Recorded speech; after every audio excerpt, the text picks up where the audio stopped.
Welcome back to Yahoo Finance Live. Workers at Alphabet, the parent company of Google, are joining a union to actually implement change in the workplace to deal with issues like their salaries, pay, and workplace transparency. Now, over 200 workers have already joined the union. Joining us now is Yahoo Finance's Editor-in-Chief, Andy Sower, to break this down. Andy, is 2021 going to be the year that tech faces a reckoning?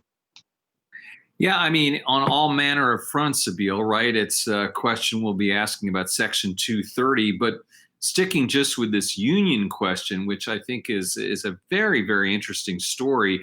A number of employees at Google, as you said, have formed a union with the Communication Workers of America, which is a big national union, and it's only about 0.1% of the nearly 250,000 employees that Google has, Sabeel, but they're forming what's known as a minority union. And that means that instead of actually negotiating a whole contract and getting authorized by the National Labor Relations Board, this is a sort of it's sort of a symbolic union, really, where they're going to be formalizing a structure so they can talk to management about issues, not so much pay, but things like diversity, inclusion, whether or not the company should continue to work with DOD, for instance, immigration policy.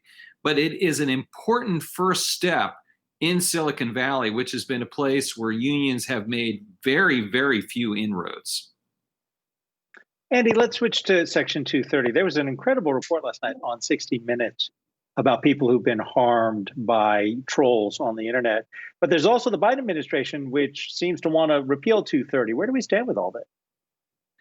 Yeah, this is going to be probably the biggest issue for investors in tech to be monitoring right now, Adam, as we kind of get out of the gate here with the Biden administration, because there is appetite on both sides of the aisle, Republicans and Democrats, to attack this issue. We know that President Trump was, really pounding the table about this, tried to wrap it up with a defense bill. Probably not the best way to go about doing this.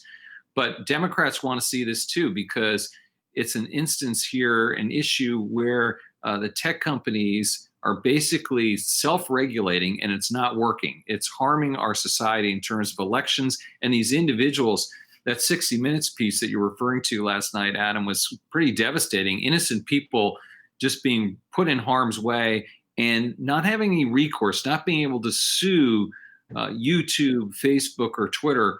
Getting rid of Section 230 would allow that to happen. I think it's going to be a big mountain to climb. Now, fighting against this, Facebook has a pretty strong campaign out there saying, oh, we want to be regulated, change the regulation. Well, that's basically saying, but don't get rid of Section 230, which gives them this blanket coverage.